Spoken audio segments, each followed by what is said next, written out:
Тешка сообраќајна незгода во која матурант го загуби животот. Сообраќајна незгода во Битола, матурант се здоби со тешки телесни повреди, возеше под дејство на алкохол.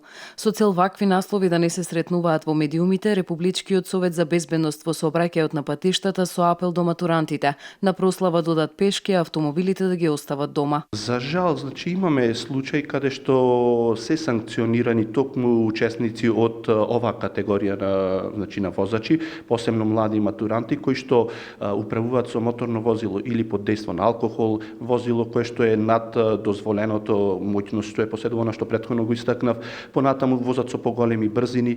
Ние за жал имавме пред неколку години тука и несакани, сообраќајни незгоди каде што имавме и жртви токму од матуранти. Сега е време на матури и Советот заедно со Министерството за внатрешни работи и Министерството за образование и наука почнуваат кампања со цел советодавно да влијаат врз матурантите, да ги занемарат моментите на правење важен па со автомобил да се оди на матурската прослава или по партнерот. На тој начин би се избегнале контролите од полиција, како и опасноста од сообраќајните прекршоци кои може да завршат фатално. Пред се ова го упатуваме бидејќи сите оние матуранти кои што поседуваат возачка дозвола спаѓаат во категорија на возачи почетници, а за ова категорија на возачи почетници имаме дополнителни ограничувања во однос на останатите учесници. Тука мислам на ограничување во однос на видот на возилото.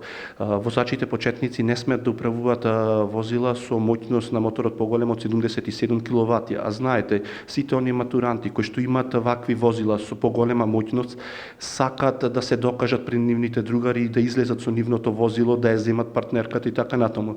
Но најдобро е да не се користи автомобилот, повторно ќе кажам, бидејќи со тоа се прави прекршок, а може некојаш да се случи и несакана последица учество во некоја сообраќајна незгода. Имено Републичкиот совет за безбедност на сообраќајот на патиштата веќе години наназад во соработка со полицијата одржуваат предавања за оваа целна група за потенцијалните опасности и последиците од непочитување на законските одредби во делот на безбедноста на сообраќајот на патиштата во земјава.